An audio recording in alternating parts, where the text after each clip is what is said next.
Yeah. So, hi, good evening, everyone, and a hearty welcome from Chiranthana and Artcourtyard Productions.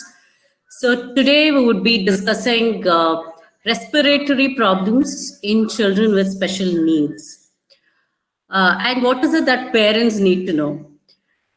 So you all know the situation right now. It's been quite tough for children with special needs. They've been indoors for a very long time with no therapeutic interventions at all. No peer bonding sessions, no education, no friends, and they have been totally locked inside, and it's in fact very depressing.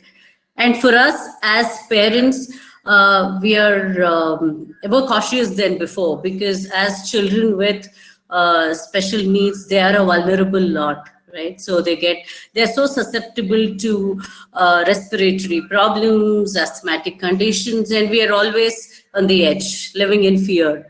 So, on how to guard them, especially in times like this, where infections are just spreading like this. So, it is in this context that we wanted to understand a little more about the respiratory issues, what actually causes it, what are the underlying conditions.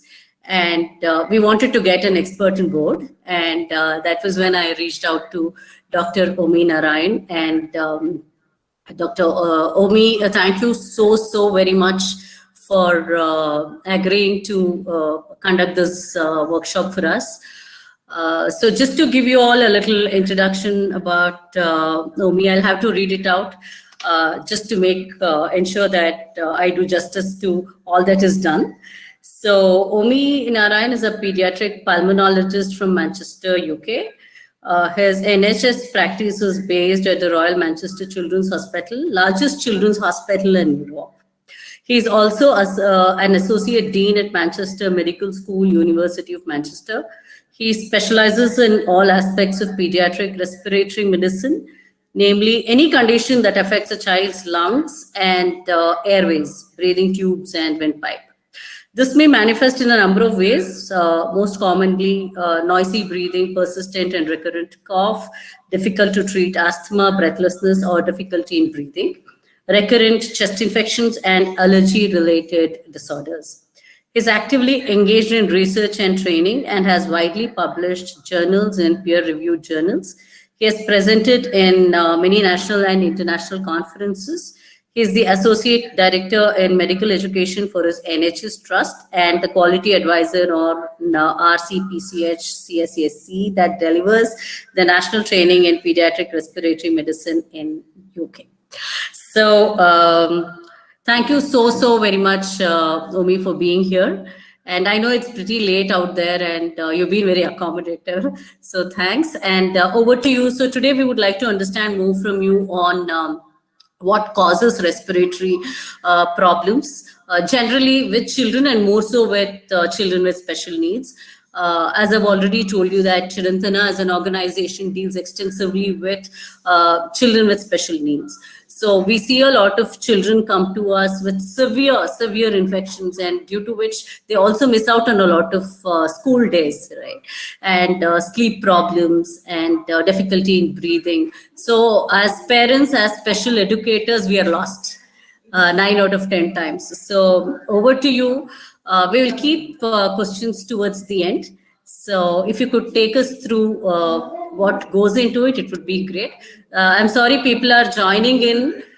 So we'll have to, you can start off and eventually we can get going with the questions. Thank you so much. Over to you.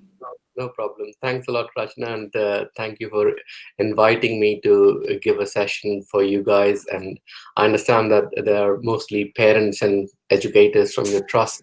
So I think you guys are doing an amazing job, and probably this is our least contribution that we can do for you guys. And I'll just kind of share my screen, and we will hopefully be able to see from there.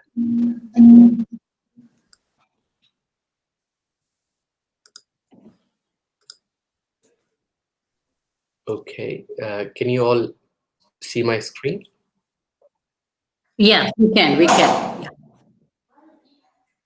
Right. Okay. So what I'm going to mainly talk about is, as you rightly kind of said, the respiratory problems in children with special needs. So you gave a very huge introduction, so I don't need to talk about myself. But just to give a background, as you said, we are the largest children's hospital in Europe, and we have nearly 400 beds just in the children's hospital. We are like 200 more plus consultants, and we deal with problems. And I lead the food service with requiring long-term ventilation. So in I've got this very informal, and they always ask from medical side of things when we are non-medical people. And so please kind of, if you don't understand any terms which I have used, you can stop me and ask me or make a note, and I'll come to that. But try to keep it very specific terms. So in pretty much kind of half an hour or so, we are going to talk about kind of three things. What I'm going to talk is like the respiratory problems and what kind of respiratory problems we get and why we get them, and some strategies to deal with them. And then in the kind of second half, or like in the last kind of bit, I will talk about the sleep problems, because from my perspective, it becomes like we deal with particular element of sleep in the respiratory world. But we'll talk about the sleep side of things towards the second half of my talk. So starting with the respiratory problems, so first it's important that when we are talking about the neurodevelopment side of things, it's a very wide spectrum. And as you have said, and what you guys are doing an amazing job in dealing with various spectrums. So from my perspective, a child could have, have cerebral palsy, might be born with hypoxic injury at birth and leading to cerebral palsy, or could have any underlying syndrome which can lead to cerebral palsy, or infection at birth leading to problems with motor and sensory development. And it could be at severe spectrum, where we can see that a child can actually not breathe and is requiring help with breathing, and that could be in terms of oxygen, could be in terms of a tracheostomy tube, making a hole in your breathing pipe and helping them to breathe. Sometimes some of these children will actually require uh, help with a machine to breathe as well, and that could be throughout the day and night, or it could be just at night time. And some of these children, like where there we can see, you know, children with Down syndrome, and there are many other syndromes which will present in terms of the neurodevelopment disorders. But we can also have children who are actually, they don't have any physical problems, they don't have any motor problems, and they don't have any delays from the physical needs, but they do have needs, and that could be in terms of autism or children with Asperger's, and their needs can be completely different, but they are still part of development disorders.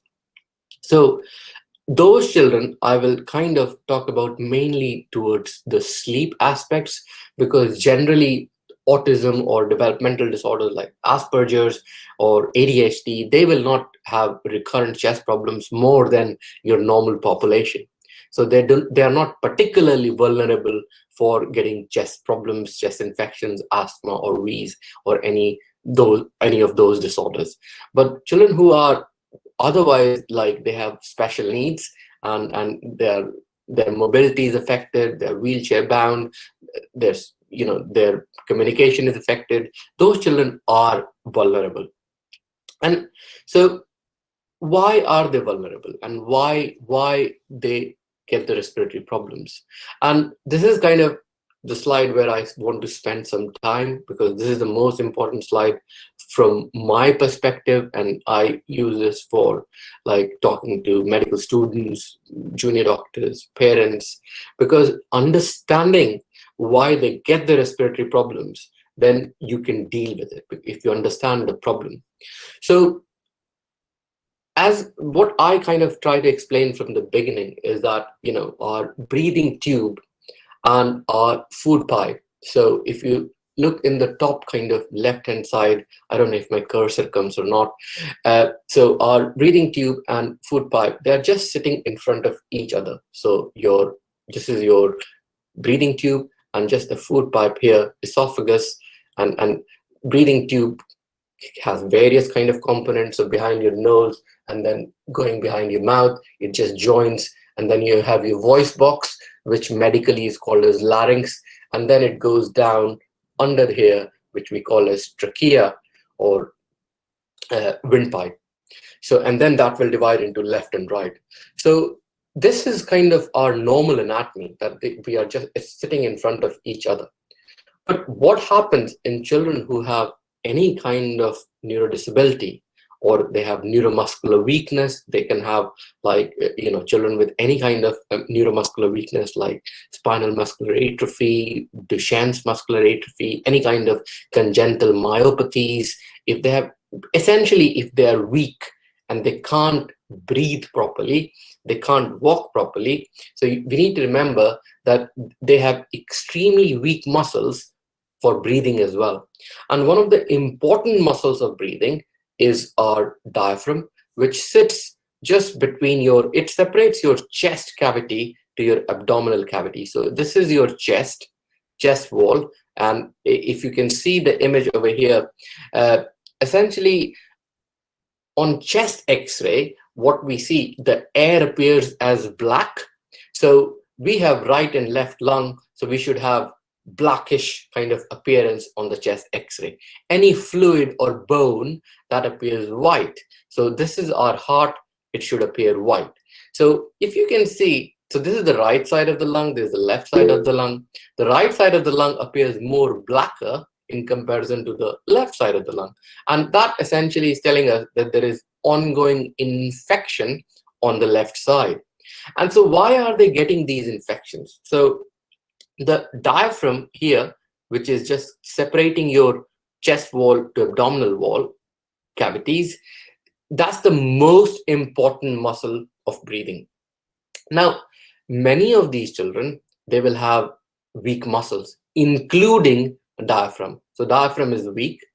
But not only that, because of the poor posture, immobility, the bones are weak as well. And because if they are lying down in their wheelchair, or they are not mobile or lying down on their bed, then they develop what we call as kyphoscoliosis. And this is what I'm showing you in the picture in the left hand side on the bottom bit. So what you can see, that your spine is getting bent. So normally we all have some degree of spinal bent in our spine, but these children, this kind of curvature is extremely exaggerated. And when that happens, it not only, so if you can see some of the x-rays below that for this child in the picture, you can see that once the spine is being bent, the lungs, they start getting compressed. Medically, we will call it as restrictive lung disease. So essentially, your lungs are getting compressed and compressed and compressed. So they will start having problems in breathing because your lungs are not effective. When we are saying lungs are not effective, essentially the major function of lungs is that to breathe in oxygen, get rid of carbon dioxide. And that function is being affected just by the compression of the lungs. But not only the compression of the lungs, the diaphragm, which I've explained, the important muscle of breathing, which contracts and relaxes, that is being buckled.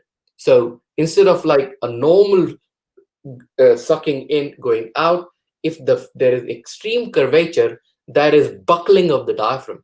And essentially, these children can't breathe in and out in normal function. So not only they have weak muscles, they have poor cough. So when they have retained secretion, they can't get rid of their secretions very well. And when we get cough, how annoyed we get that, oh, this cough is there staying for 10 days or 2 weeks or 3 weeks. But actually, we don't realize that cough is a protective reflex for us. So these children, when they actually can't cough, when they have a poor cough because of poor muscle tone or poor muscle strength, then they retain more and more secretions. They become more chesty. And if you retain more secretions, these secretions, they are a good medium, good harbor for all the infections, and all the bugs will stay there. So you can understand they have weak muscles, poor cough, they are prone for recurrent infection. The kyphoscoliosis is making their diaphragm not working properly. It's restricting the lungs. Then there is a medical term over here called aspiration. And by aspiration, what we mean is that, so this is where the picture comes in, that our food pipe and windpipe is just sitting in front of each other. So you might have heard of the term reflux. So reflux is nothing else but, your food or milk or kind of any liquid coming up in your gullet, in your food pipe from stomach. So these children, because they are lying down or sitting or immobile, they have poor mobility, they are more prone for reflux. And they're not only more prone for reflux, they also have problems with their swallowing and sucking. Because if the brain stem or the brain is affected, the brain controls everything. Their breathing, their sucking, their swallowing. So that all these functions are compromised. They don't have the same capability of a child of their kind of similar age. So what essentially that means is that some of the liquid saliva, some of these secretions, it will trickle from the food pipe to the windpipe. So either it will come from the stomach contents will come up and spill over in the windpipe, and then will go in the lungs. And our lungs are not meant for any liquid or food, they're just meant for air. So then they get infected, and in long term, if they're getting lots and lots of infections, they get scarred as well. And scarring is permanent. It can lead to permanent kind of problems. So all the drooling, because they can't swallow properly, some of these drooling you can see outside, but some of the drooling, when it's going in, it will spill over. Instead of going in the food pipe, it will go in the windpipe, again causing problem. And that's what the medical term aspiration means. The aspiration, any food liquid going in your windpipe and subsequently into the lungs.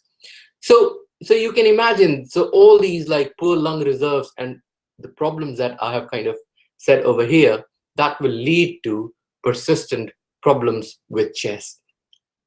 So that's kind of their special problems. But what we need to not forget is that they can have existing like other comorbidities as well. So many of these children are vulnerable for seizures, the fits, and they might be getting lots of medications, either for seizures or if they have like problems with their tone. So by tone, I mean, what's their body like? Are they floppy? Like, children with Downs can be a bit floppy, or children with cerebral palsy can be actually hypertonic. By hypertonic, we mean they can be stiff. And if they are very stiff, and that's where the physiotherapy and occupational therapists, they come and play. So, but they might be getting some medications for their stiffness. And some of these medications, like, if they are on some like midazolam or diazepam, all these medications which actually improve their tone and make them less stiff, but actually it works on the respiratory center and it depresses their respiratory center as well. So again, making them more prone, for making them more vulnerable from respiratory problems. We need to remember that many of these children, they have lots of sensory issues. They might have hearing problem, they might have visual problem, they might have problem with their taste, their smell. So many of these problems itself will lead to problems in terms of their sleep, which we will talk about later. But if they are on any medications for that, that can again affect their breathing tubes and chest. So as you can imagine, if they're stiff, some of the muscles, if they're stiff in their breathing tube as well, they can have lots of obstruction. And what we mean by obstruction is that enough oxygen is not going in. That can be okay when you're like awake. These children are fine, they're managing themselves. But as soon as they go to sleep, their tone falls down. Particularly, it goes down further down and leading to further airway obstruction. And you might hear some extra noises, like sometimes stridor, or sometimes like that kind of, they are trying to relieve their obstruction, and that could be just because of their tone.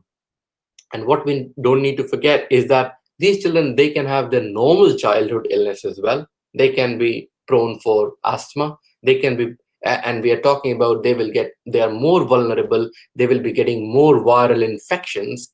Then with the viral infections, your breathing tube gets a bit swollen or inflamed, what we call medically. And if it is inflamed, the air going in and out becomes more turbulent, and it makes noise. So if you can hear, like, a wind is passing through a building or a pipe, it becomes noisy. And that's what, if it is turbulent in your chest because of the inflammation of your small breathing tubes, they become wheezy, and which we can hear sometimes even without stethoscope if they're kind of bad.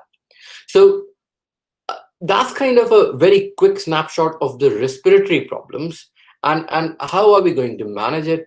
In terms of management, again, the assessment needs a multidisciplinary, so the role for a respiratory consultant or a pediatrician is minimal. In fact, what we need to get is a correct input from our wider team, and wider team consists of occupational therapists, making sure that what your child is capable of doing, what are the small differences that they can make for the betterment of their child, getting assessment by physiotherapists who will work on their tone, making, if they're floppy, improving their floppiness, if they're hypertonic, improving their stiffness, making sure that they're not getting contractures in their limbs, in upper limbs, lower limbs, and if they're getting recurrent chest infection, then teaching you airway clearance techniques. Making sure getting input from speech and language therapists to make sure that actually, if they're drooling, if they're prone for their excessive salivation, is some of these going in their lungs as well? Do we need to add some thickness to make their secretions less? Do we need to give you some medications for that? Or is your child safe enough to feed orally? Because if they're having problems with drinking and eating, as I've said, we need to remember that some of this milk, some of this food will trickle over in your windpipe and go to the lungs. Do we need to address that? Do we need to stop feeding them orally and make their lungs safe, and rather give them feed through a nasogastric tube or give them a gastrostomy? And that can be done in terms of doing further assessment that might include a swallowing assessment or a video fluoroscopy. I mean, obviously, when they come to us, we will make sure that they are getting input from all the wider team. We will definitely do a chest x-ray, which is very basic, just to see that do we have any signs of aspiration, which we have talked about in the past, and food spilling over, or are they getting recurrent infections? And if we have any suspicion of sleep problems, then we will do sleep studies. And I'm going to talk about sleep in my kind of second half of my talk. So we might do that. Now, the general measures, they have to exist, so this is not anything like special for children with special needs. These general measures are important for kind of any child. And so making sure that they have got their childhood vaccinations, even so important, and making sure that in winter period, they are getting their flu vaccine as well. Making sure that if they are on oxygen, then we might have to consider about other vaccinations, like for some of the viruses like RSV. Not forgetting about the basic hygiene. I mean, I know that with COVID, everyone is pretty kind of pro with the basic hygiene and infection control if needed, like, distancing, social distancing, hand hygiene, washing your hands, mask. And that kind of is very important, even so important for children with special needs. Making sure that the environment is kind of healthy. You don't have clutter lying around in the house, which is making, and if you have pets, making sure that you are kind of having the basic, keeping your environment in an as healthy way as you can. Avoiding unwell contacts means that is not just for COVID, but any time, because your children are more vulnerable to catch. Their immunity is not as good as your other children, and they will be more prone to catching any kind of cold-like infection. And what we need to remember is it's not just about bacterial pneumonia, which is going to make them really unwell. Actually, any viral infection can make them extremely unwell. And some of these viral infections can be fatal. So we need to remember that they have limited lung reserves. And if you have limited lung reserves and you get an infection and you have lots of swelling of your breathing tubes, lots of secretions, and if you can't manage them acutely in a proper way, this can be fatal. So that's extremely important to maintain the general kind of good health. And if you think that, they have like some unusual symptoms or a cough which has been ongoing for 4 weeks or 6 weeks, and this is his cold-like infection has passed, then you need to get them checked by someone medical professional. And one of the things I would probably say, I'm sure that you guys are already doing it, it's good idea to have at least annual health checkup where they can keep an eye on their full blood count, making sure that their bone density is good. If they need any supplementation, that's good. Getting an annual health checkup is like MOT, getting a servicing for your car, which is you're getting annual servicing for your car. So that's your child, making sure that they are getting, not just getting the help as and when needed, but having a good pediatrician who can keep an eye on, have a holistic view for your child, and that will be extremely important. But if we talk about like the respiratory side of things, being aware, and being aware that what kind of problems we can see, which we have talked about in my first couple of slides, why they get the problems, why they get the chest problems. Can we do anything to improve their posture? Can we, because as I've said, if they're lying down on the bed, or if they're sitting on the wheelchair all the time, what can we do? Can we use some splints to improve their kyphoscoliosis? Can we get help from spinal surgeons? Are they safe enough to get some spinal surgery? Can we halt the progress of their scoliosis? So seeking appropriate help from the MDT, which physios, occupational therapists, spinal surgeons, respiratory consultants, is very important. But sometimes is the kind of reassurance that some of it may be actually normal childhood illness, but some of them might be slightly more prone or vulnerable in particular time, and particularly in winter. Definitely in UK, the winters are quite harsh. We have the day is very short. We don't have much of sunlight, and it can be extremely the time can be crucial when we have lots of viral illnesses, because the viral number of viruses will just surge up.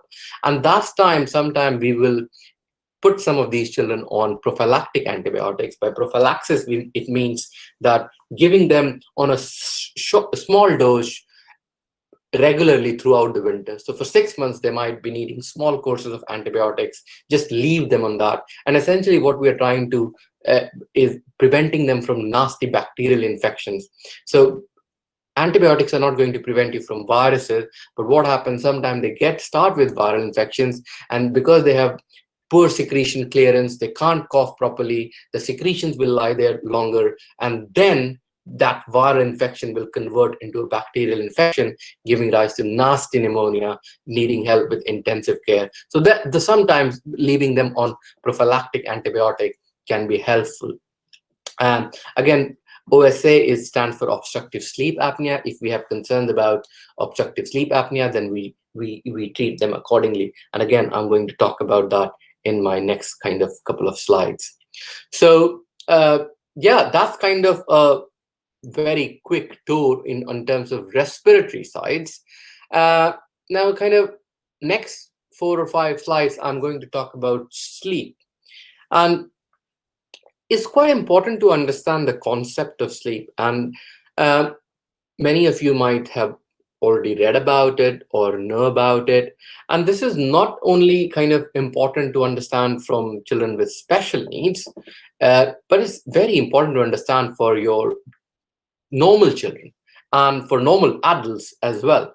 And my understanding is that in kind of in India, for various reasons, the sleep is not given that kind of importance what it should be given, and many people will compromise on sleep, and I'm talking about parents, and there could be several reasons for that. We come home late, so there is a late kind of going to bed, we wake up early, so we kind of try to miss, like, we tend to miss on sleep, particularly during the like duration. If we're talking about, majority of adults are getting like 6 to 7 hours of sleep, when actually majority of adults will need 7 to 8 hours of sleep. And most children, if they are younger, then they need kind of 9 to 10 hours of sleep, and definitely, if they are in their preschool age, then they need 10 to 11 hours of sleep. So kind of recognizing how much sleep they need. And I'm going to talk about what happens when they don't sleep enough, but I thought I'll put this, and this is the most complicated slide actually I have put in my whole talk, and this is what we call as a hypnogram. What it's showing is that how we sleep and what the sleep architecture looks like.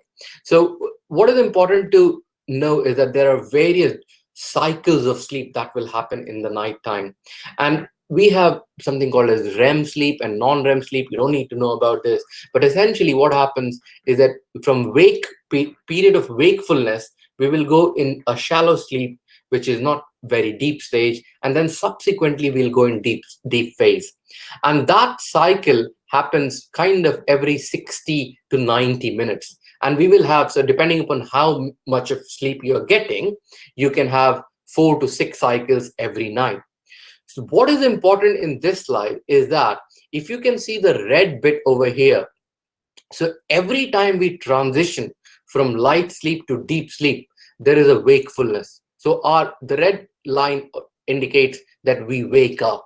So that is normal. Everyone wakes up, but instantaneously we should be able to transition from wakefulness to sleep again. Now, why is that important? Is that if your child has some kind of props or something, whatever habit you have developed, so like mom is sleeping with child, or dad is patting on back, or they have a toy, and that's fine. But what we need to remember is that if these children, when they wake up, then they will need that same prop to go back to sleep. And that's why it's extremely important that if we can give that independence to that child, even if they have special needs, that independence is quite important, that they go to bed by themselves. You can be there, but don't get into a habit of putting or lying down by them, or patting their back, or doing something which you can't do at night time. Because if they wake up, they will, because the brain associates that kind of association to fall asleep. And that's extremely important, because then you can't blame for the child that when he wakes up in the night time, he needs me, he cries, he calls me, and he wouldn't go to bed until I'm there. Because that's the association that you have formed, that the brain has formed. That's the association. Now, the other important bit from this slide is that this kind of REM sleep is mainly in the latter half of your night or early parts of your morning. And why that is important is that because the REM sleep, so this deep sleep is where you feel kind of restorative energy you get. You have your growth hormone secretion, you have your, you continue to grow well and get like refreshed if you're getting into the deep sleep. But if you miss the early hours of sleep, that's when the REM sleep is predominant. What happens in the REM sleep is your memory consolidation. So if you're missing that bit, if you're only getting 4 to 6 hours, then you are missing the REM sleep. And that memory consolidation is extremely important, particularly for children. It's important for adults as well, but particularly for children when they're in the learning phase. And the learning phase in children with special needs as well, we are teaching skills at school, at their home, and if they are missing out on that sleep, then that consolidation doesn't happen. So it doesn't go from their short-term memory to long-term memory. And same thing happens for children who don't have any special needs. Normal children, if they're missing out, if they're having shorter duration of sleep, that memory consolidation isn't happening. They can't perform well in school if they continue to miss out that early morning sleep. So, what happens if you don't sleep well? Uh, we all know when we have had a late night, and whether we are partying or we have had like visitors and we have gone to bed late and gone up early to work, we feel extremely tired, we are lethargic. And if that happens to children, they on continuous basis, they have poor concentration at school, they can't concentrate at school. And many of these children actually get labeled as ADHD or attention deficit hyperactivity. Yeah, and we get a lot of referral from our psychologists and CAM psychiatrists, that they, before we label them as autistic spectrum or ADHD, we want to make sure that their sleep is normal and they're not getting, and when we do sleep studies, we do video recording, like check into various what kind of sleep they are getting into, REM sleep, non-REM sleep, and many times on the video itself we see that they have very poor sleep hygiene, which I'll talk about in my last slide. uh, but as I said, they will have poor memory consolidation, they will be more prone for viral infections, they will have recurrent infections. You might see that they're always getting cold like symptoms, and in worst case scenario they can have failure to thrive. And many of these children with special needs, you might see that they are actually not very well nourished, or they're if you compare their size to any other children, they have failure to thrive, and sleep is a predominant problem. And in other children, if you have long-term problems with sleep for many years, then they can get obese, they can get irreversible heart problems, type 2 complication, what we call as diabetes, and so on. And we have some evidence that in normal adults as well, if you don't get good sleep, then they are prone for cancer as well. So some of these sleep problems can be normal in preschool children, and the common ones are like bedtime resistance. They are not kind of keen to go to bed.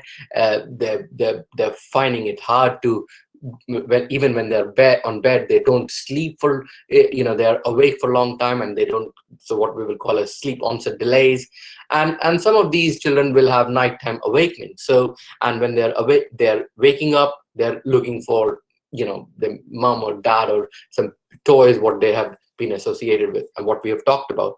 Then I've labeled there as parasomnia. Again, it's a medical term, but essentially what it means is like problems that we see of like sleepwalking, night terrors, waking up, and those kind of problems. And that can be part and parcel of growing up, and many of these things can improve if you have a strict bedtime routine and following a sleep hygiene.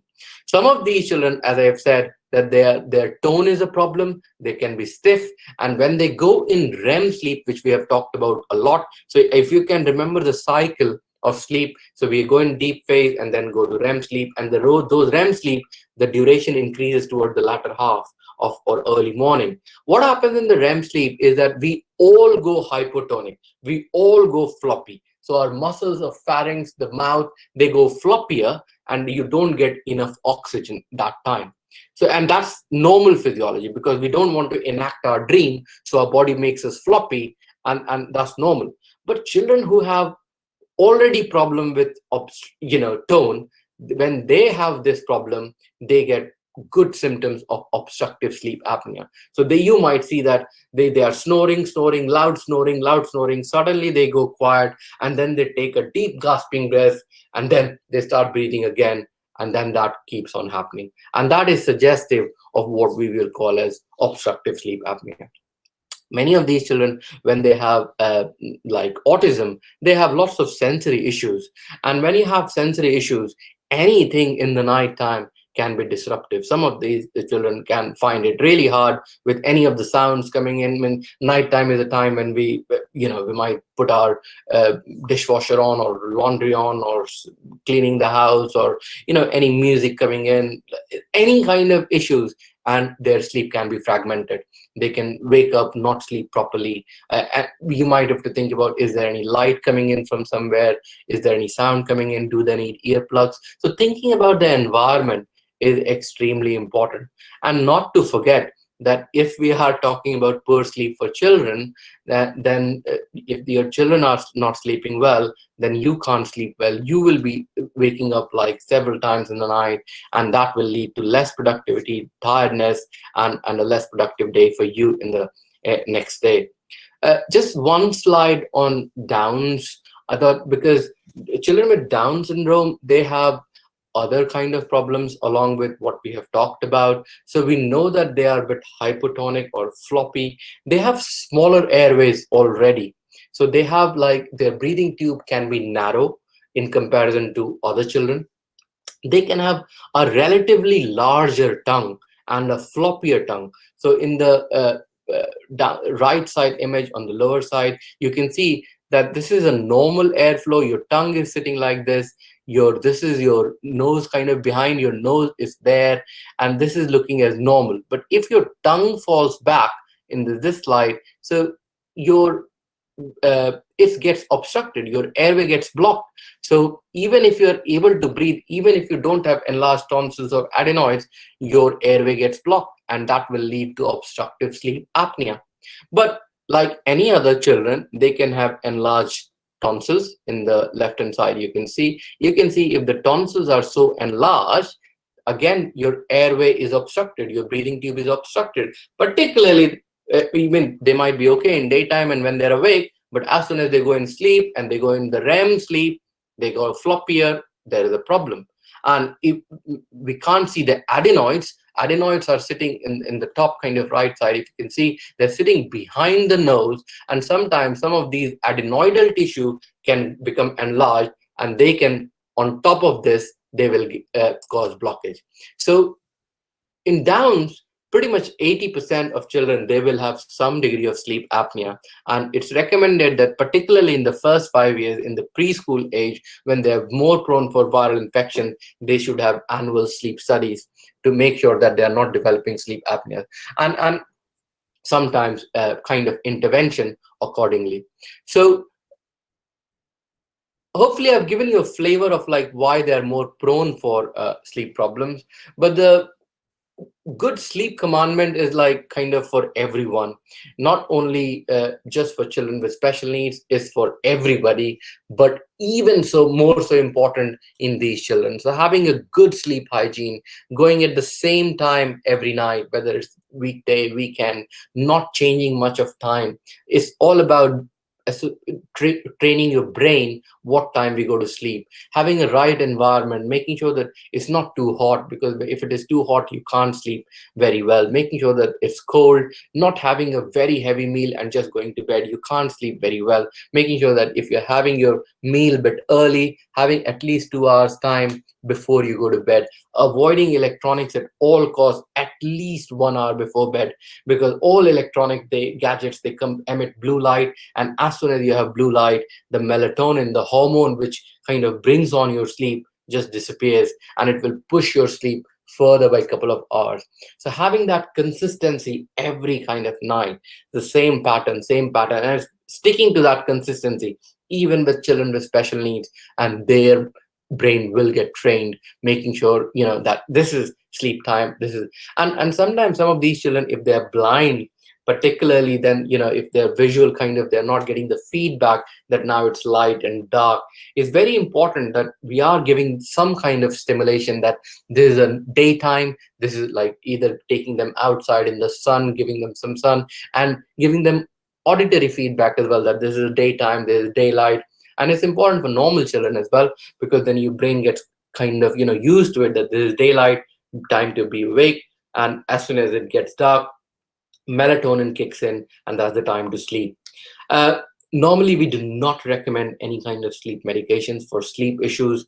Very, very rarely we use them for parasomnias, or if the children are finding it hard to go to bed, just to help them to go to bed. But like, in adults, how commonly it is used in terms of anxiolytics or sleep medications. They're completely avoided, and particularly in children with special needs, as it can lead to problems with their breathing. And we have talked about obstructive sleep apnea, which is when kind of you have symptoms of obstruction, not getting enough sleep. If there is any kind of symptoms of that, asking a respiratory or sleep specialist to do some sleep studies and making a appropriate intervention for that. So my last slide is on COVID-19, and we are going through a pandemic, probably in lifetime. This is like one pandemic which we will see. So that is kind of obviously a knock-on effect on kind of several things, and I'm sure that most parents are kind of doing all the right things, but kind of thinking about that itself has an effect on their sleep as well. Children are not going so much outside, not playing with their friends, not spending much time at school. So all these has a massive effect on their mental health as well. Many of these children, if they have like poor understanding what exactly is COVID, what is a pandemic, they're thinking about it, and that itself can lead to problem in their sleep. What I can tell you is with the COVID and in terms of their chest problems, that in children, from children perspective, uh, we haven't seen bad outcome in children. So even when they have got COVID, so we have seen lots of COVID in children, particularly because in UK, the school has not been closed in the second wave. So in this wave, we have seen a lot of children coming in with COVID, but they have all done pretty much really well. So I wouldn't be worried about that their outcome will be poor if we are comparing to like adults. So that's kind of my snapshot on respiratory and sleep problems, and I'm open to questions now. Thank you. All right. Thank you so much, Omi. That almost covered everything. It was extremely elaborate. And yes, now I would love to leave the room open for questions. We have one question already in the chat box. Can I take that first? Yeah, sure. Uh, yeah, all right. So Sukhmeet Nanda. So she says, my daughter is 9 years old and having trisomy 21. While sleeping in deep sleep, she sits down in between and then again lies down. This happens many times at night. Is that sleep apnea? How can we help her in this? Yeah, so good question. And if she has other symptoms of sleep apnea, it sounds very much like sleep apnea, because what happens, as I was explaining, that when you are in deep sleep and you go a bit floppy, you obstruct. So what children, automatically what brain says that wake up, because as soon as you wake up, your tone improves and you get enough oxygen. That's the normal brain stimulation. But sometimes some of these children will just sit up to make their airway open so that they're getting enough oxygen in. So yes, pretty much it can be sleep apnea. And what I would suggest is that getting a basic sleep study and getting help from a respiratory pediatrician or a sleep specialist in Bangalore. If many of the parents are in Bangalore, Dr. Reddy is there, Bharat Reddy. He does sleep clinics, and he can help you out, I'm sure. I mean, it's hard treating children with Down because they have, as I've said, they have multi-level kind of obstruction. It's not just at one level. But first step could be removing their adenoids and tonsils if they are big. And at least in the younger age group, it can help you to buy a few years. I mean, sometimes some of these children will require some CPAP machine as well at night time.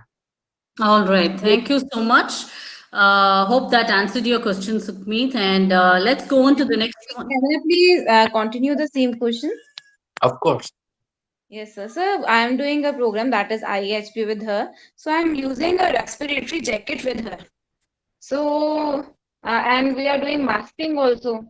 With that, her oxygen concentration levels have come up. But with that jacket also, again, she is sitting. I guess I don't know what for a few seconds. I guess 5 to 6 sitting, and then again she's sleeping, and she's in deep sleep at that time. She's not Yeah. awake.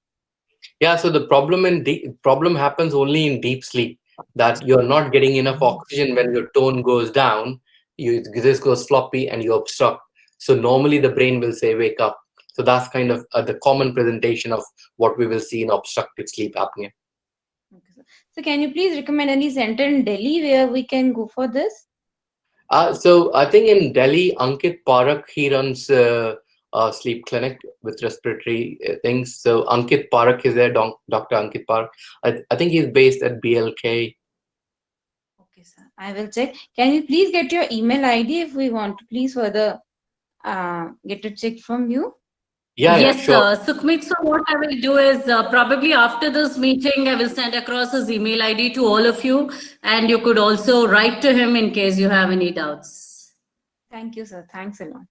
Yes, all right. So we are ready for the next question. Yeah, there was Archana Rajesh who wanted to, yeah. Yes, Archana. Yeah, thanks, Rachna. It was a wonderful session. And Doctor, time just flew. You spoke so informative. Information was really nice. And my question is related to saline drops and inhalers. How safe are they? And how can we use it on the child without hurting them? Sure. So saline drops are useful in particularly in younger children, more often in infants and preschool children, because children, they are obligate kind of nasal breathers. They predominantly breathe through nose, and they just don't know that they can breathe through mouth as well if the nose is completely blocked. We know, and if our nose is blocked, we will breathe through mouth. But children, they don't know this. So that's why it's quite important to, if they have cold-like symptoms, then to keep the nose clear, you can use saline drops, particularly in infants and younger children. Now, you can use it predominantly prior to their feeds, because if their nose is blocked, they will not eat enough, because every time they close their mouth with food, they can't breathe. So the first thing is they go off with the food. So keeping their nose clear so that at least they can eat. So the best time is to give them just before that and before they go to sleep. And it's pretty safe to use 1 to 2 drops in each nostril. Now, coming back to your second question, in terms of inhalers, so the use of inhalers, I would only recommend if they benefit from it. So not all children will benefit from the blue inhaler or salbutamol, because their problem could be different. Sometimes it's the secretions which is leading to wheeze and noisy breathing. And the blue inhalers, they don't work on secretions. What they essentially do, they make your breathing tube bit bigger, so they find it easier to inhale and exhale. But if they are secretion related problem, what they need is just physiotherapy rather than the inhalers. So if they're getting wheezy every time they get cold, and that could be because of secretions, or that could be because their airway is getting narrower. So if you think the airway is getting narrower and they are very wheezy, then inhalers are helpful. But if you think that they are secretions related, then physiotherapy is helpful and not the inhalers. All right. Okay. One more question here. What about the steaming, doctor? So in Western countries, we practice evidence-based medicine. So by that, we mean that if there is research proven benefit, then we practice it. If the research doesn't suggest anything, then it's not recommended, but it's not kind of prohibited as well. So we know that there's kind of many people will follow steam inhalation. And I grew up in India, and my mom used to do it, and she even recommends to me now as well whenever I get cold. So but evidence is lacking about it, but it doesn't do any harm for sure. So if you think it helps, that's absolutely fine. Sure. Okay. Thank you. But steaming is used extensively nowadays, right? With COVID, I mean, everyone is talking about steaming. So, yeah. Absolutely. And that's what I said, that it definitely doesn't do any harm. The benefit is not research proven, and that's why kind of I wouldn't say that please do with everything, but it definitely doesn't do any harm, and so yeah, worth doing it. Yeah, right. All right. So, next question. Anyone? Let me just look into the chat box. Okay, my son was recommended Milocet 3 mg every night. He's 14 years old. Suman Vijapurkar. Okay. So And is it okay to give every day is a question? yeah, so I'm not too sure what her son has problem, but in terms of Melasot is like melatonin, which I just briefly mentioned in my talk. So melatonin is the hormone which is controlled by light. So as soon as the light goes away, our body will produce melatonin, which will help you to fall asleep. So melatonin has a role if your child is not falling asleep, and if you have done all kind of sleep hygiene issues, making sure that your temperature is right, food is fine, they're not spending time on gadgets, and you want them to fall asleep for some time, it's okay to use 3 milligram for a 14-year-old is not a high dose at all. But what we need to remember is that it doesn't maintain the sleep. The effect of melatonin is only for few hours, 3 to 4 hours. So if your child has problem of waking up in the night time, then that's not the right medicine. So if you are kind of using it because your child is resisting and finding it hard to fall asleep, then yes, that's the right medicine to be used for a few months and give a break to see that can they, and doing all the right kind of things, what we have talked about in the sleep commandment, to make sure that they are falling asleep. But yes, it can be used for long term as well. All right. Okay. Okay. So, Suman, any more questions? Thank you, doctor. Actually, he has autism, and we have been following sleep hygiene ever since, like, we realized he's having. So he has his dinner at 6:37, and we go to bed at 9:30. There is a story time and all that which we follow.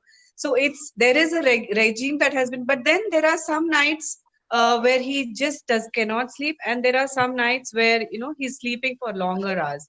So Yeah. it's like sometimes it's irregular in spite of giving Melocet every day. So Yeah, and that is you're absolutely right. I mean, the children with autism, they have like significant problems with sleep. And pretty much we say that almost 100% of children with autism will have some degree of sleep problems. And particularly it's mainly because of the, sensory issues that they have. So it's not just like, that they have obstructive sleep apnea. It's the fragmentation, falling asleep. They have and the consolidated sleep, they don't get it. But in terms of what you can do is the consistency, having that consistent and recognizing that some nights might not be the same like yes, others.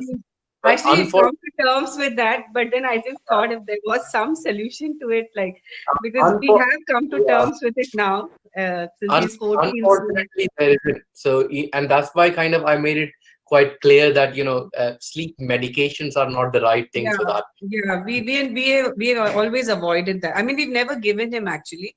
We like give him medicines like turmeric milk. Sorry, not medicines, turmeric milk and everything that helps him to sleep. We try everything possible, but there are some nights where he just can't sleep even till 3 in the morning, and then he'll sleep from 3 till maybe 10.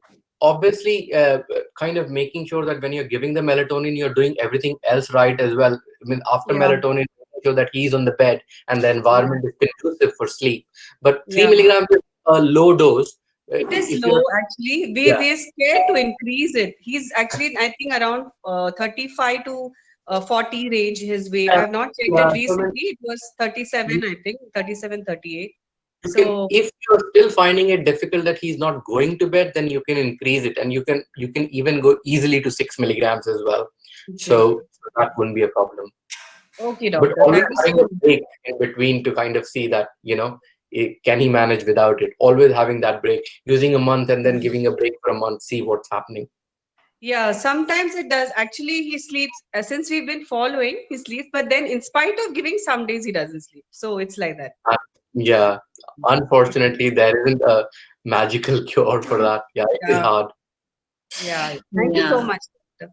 I just wanted to know I was on the right track. That's all. You are on the right track. Okay. All right. Okay. Okay. I also typically want to understand, Omi, when does a child's lungs actually develop fully? I mean, is there a point where they sort of become stable? Yeah. So essentially, the lungs keep on growing until you are age of like 7 to 8 years old. So right from birth, I mean, obviously from 16 weeks, kind of when you're inside the uterus, when you're still being formed, 16 weeks is the time when your lung birds evolve. And from 16 weeks till 7 years of age, they're continuously growing. After 7 years, kind of their lung growth is pretty much done. They don't grow any further. There is minimal growth after that. But the first 2 years of life, there is rapid growth. First 2 years of life. similar to your brain, and then the growth becomes slower and slower and slower, and after 7 years, pretty much negligible. All right. Okay. Okay. Thank you. Any other questions? Can I please again ask a question? Oh, yeah. All right. Yeah, yeah, sure, So sure. what is the possible treatment options for that sleep apnea? Yeah, so there are various kind of treatment options for sleep apnea. Sometimes we use some nasal steroids if the adenoids are enlarged. Sometimes we will use a drug called as Montelukast. These are for like milder forms of sleep apnea. But if the tonsils and adenoids are enlarged, we recommend that they undergo adenotonsillectomy. But children with Downs trisomy 21, they have multiple level of kind of obstruction and they're a bit floppy. So, sometimes despite all your treatment, they will still have eventually have some sleep apnea. So they might need some positive pressure, like what we call a CPAP machine, but not always it's easy for them to understand that the CPAP, because they don't like mask coming on their nose in the night time. So it can take some time to establish that, but that's kind of your eventual treatment if the sleep apnea is worse. Okay, sir. All right. Okay, I Thank you a think lot, Deepa sir. Shashidhar is waiting as well. To Deepa, you have a question? Ma'am, I don't have any questions, ma'am. My sincere thanks, sir. It's very, very informative, sir. My son is having Landau-Kleffman syndrome. He doesn't have any sleep issues, but, sir, very, very valuable information from the beginning you given us, sir, and guided us. Thanks a lot, and thanks a lot to Chiranthana team also, sir. Thank you, sir. Thank you, Deepa. In fact, we have okay, Sai Jyoti has a question, I guess. Yes. Yes, yes, sir. So, like my daughter, she's with Down syndrome, and she is 7 years old, and she sleeps in a frog position. Is it okay? Like a frog position, and she and her position is very much like she stretches her leg, she bends down and sleeps, and Yeah. she can sleep for a longer time. Is that okay? Because she will be in deep sleep. Yeah, and that's what I was trying to explain, that children will do different maneuvers if they have any kind of sleep apnea problems, because then they will try to make sure that their airway remains open, and you will see various kind of positions that children will evolve into to relieve that obstruction. So if there are no other signs of obstruction, that she's not snoring every night, she's not waking up in the night time, she doesn't have like that shallow breathing sometimes, and she's just sleeping in this position, that's not worrying.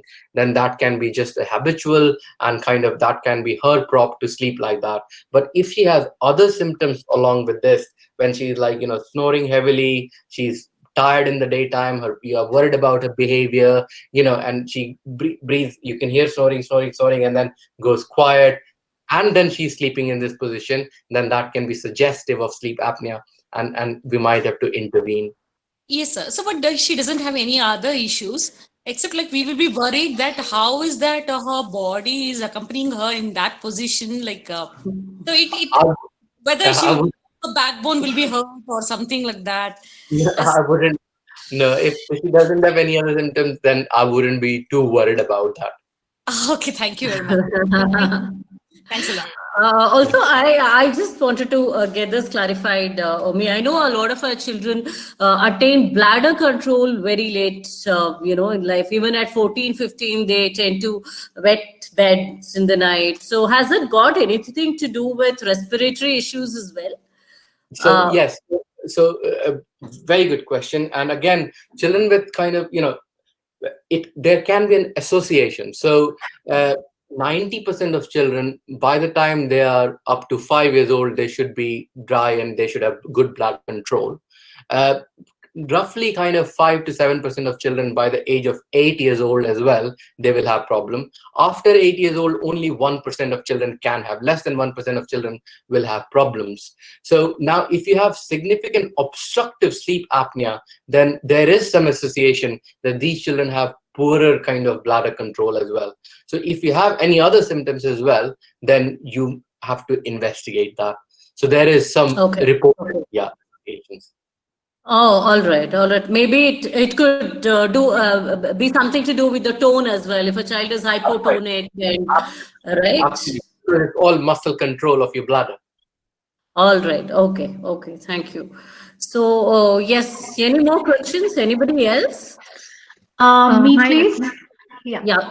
Yeah. We'll go with Champa first, and then Yeah, Rashmi sure. will. Yeah. Sure. Yeah. Yeah. Yeah, My Champa. question is for older children. My daughter is 21 years old and she has had plenty of respiratory issues till she was about 8 years old. And after that, it has become all right. Is there any kind of lifestyle that she has to follow? Any exercise, any food that you should avoid? What's her background problem? She had delayed milestones. Okay. But we had all the genetic tests done and they were not able to find out what she has actually. Sure. So, and I was kind of alluding in my second slide that why we get chest problems. So if you can imagine, then first few years of life, your breathing tubes are very small. So every time you get infection, they get blocked and you get more prone for infections. Your immunity is still developing, so you're still more prone for infection. So first few years of life is always a bit harder. So now it's very good that now she doesn't have kind of ongoing recurrent problems with the chest. The most important thing is that she should continue with some exercise. So the more exercise you do for the lungs, the better they get, the better they are. So in terms of when we say exercise for lungs is like anything, it could be walking, running, playing in the ground, wherever you are kind of sweating and doing some kind of it. You don't have to go to gym for that. You can do whatever you can do in your capacity. And that's the most important thing that I would recommend to keep her lung healthy. In terms of food, there isn't any recommendation or prohibition from, again, because in Western world, we just practice evidence-based medicine, and we don't have any association. But we know that in India, definitely sometimes we say that every time you eat some ice cream and you're getting a bit cold, and that's kind of is not proven at all. And so we don't recommend anything that whatever child likes, actually we should give them. So in terms of food, there isn't any prohibition or recommendation. Okay, thank you. All right. Okay, Rashmi will go with your question now. Hey, hi, Rachna. Firstly, thank you so much for inviting for such a wonderful session. And it's so nice to hear Omi sir talk. I have a son. My son is 15-year-old. He's on the spectrum. He nowadays, after he reached his puberty, he talks a lot during nights.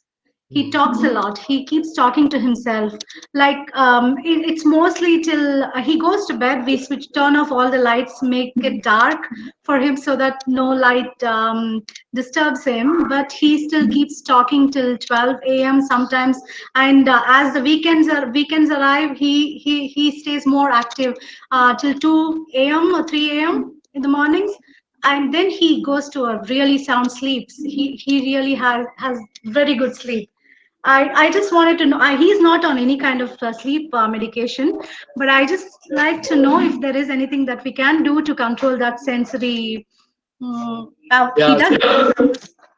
So that's where in this particular kind of thing, there can be a role of melatonin, because in this particular case, you can use melatonin, because what it will do is it will enhance the sleep onset.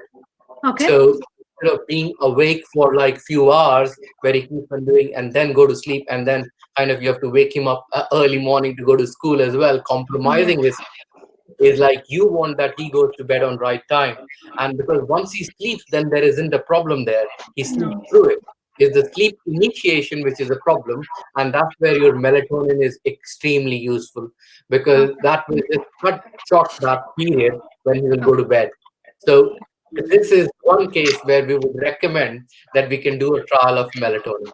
Okay. Thank you so much. No problem. All right. Okay, we have one more question here. Of course, I mean, Rajesh has said it's very detailed explanation, very really helpful, and thanks. And Zahira has asked, does sleeping with a pillow help or sleeping without a pillow is all right? And I have one more question here. I'll just take it together. Has snoring got anything to do with sleep apnea? So these are the two questions. So in terms of sleeping with or without pillow is like, that's personal choice for kind of children. They can get habit of like whatever they prefer. In terms of keeping the neck posture, a small pillow or thin pillow is always better in terms of posture rather than without. Uh, but you might notice that, if some children, they do have sleep apneas, then they might prefer no pillow to keep their airways open, just like keeping it slightly open. But sometimes they might not lie down flat at all. They might be in a sitting position so that their airway is less obstructed. So they might take different positions to keep their airway slightly in the open way. Now, in terms of snoring, 25% of children are snorers. So in normal, healthy children, 25%, 1 in 4 child will snore. So you can have snoring without sleep apnea, but none of the sleep apneas are without snoring, if it makes sense. So if your child doesn't snore, the likelihood of having sleep apnea is pretty much zero. Okay, very rarely you will have sleep apnea. So if you're a snoring child and they have other symptoms, yes, it could be sleep apnea. But if they don't have any other symptoms, then snoring might be normal as well. So 1 in 4 child, they will have snoring. So what we call as primary snorers. Okay. All right. Okay. So we also have another question from Sridhar Chandrasekhar, where he's asked, can you please share Dr. Bharat Reddy's contact details? Of course, I Yeah. can talk them to you, Rachna, and you can share. Yeah, that's absolutely fine. All right. Okay. Okay. So anyone else before we have actually overshot the time a little bit. Rashmi has, Rashmi, go ahead. Yeah, one last question. I'm sorry about that. Is it going to fade off the sleeping as the puberty is done? Is he going to sleep better after puberty? Not necessarily. I'm afraid not necessarily, because sometimes some of the parasomnia can persist even in adulthood. Okay. Okay. Yeah. Okay, so melatonin, I have never spoken about this to the doctor yet, but if we have to start on melatonin, how long can we give that? For how long? So it's a kind of pretty safe drug because it's the hormone which is naturally produced by our body. So some of our children are on long term, sometimes lifetime, but we always try to give them a break to see whether that improves. So normally what we do is like give them a trial of 3 months, give them a break for a month, see what's happening. If the symptoms are still there without melatonin, it comes back, then put them on 6 months, give them a break, and that kind of trial we can do. Okay. Thank you so much, sir. All right. So, thank you all for your questions, and I hope most of your questions were answered. And for more questions or queries, please do write to us, and I will pass on your questions to Omi, and we'll get back to you. And Omi, thank you so very much for this fantastic session. It was really informative, great inputs there. And as Chiranthana and as Art Courtyard, we would like to collaborate more with you and see how we could, do more work in future, because as mentioned, we are also trying to build a MOOC around Art Courtyard and try to get all disability related services under one portal. So looking forward to some great association with you. So thank you. It has been a great workshop for you. Thanks for your time, and thanks to all lovely parents, special educators who've been here on today's session. So yes, good night, all of you, and once again, thank you all. Bye. Bye, all of you. Thank you. Thanks, Omi. Thank you, sir. Bye, sir. Bye. Thank you, sir. Thank you very much. Thank you, ma'am. Thank you, all of you. Thank you, Rachna. Thanks, Rashmi. Good It night. was all. really nice. I missed first half of it, and I felt so bad after listening to the sir Yeah. talk. No, he's But really good. He's one of the best in pediatric pulmonology, and I actually got hold of him with a great difficulty. We will see if we can have more consultations with him and more webinars like this going yeah, forward. it was Yeah, amazing. It was really amazing. And this question was on me for really long time because every day it's getting more and more and more. right. So it was really nice to hear him say what we can do about it. Yeah. Absolutely. Thank, All thank right. you. Thanks, Lakshmi. Thanks for joining. Thank you. So, thank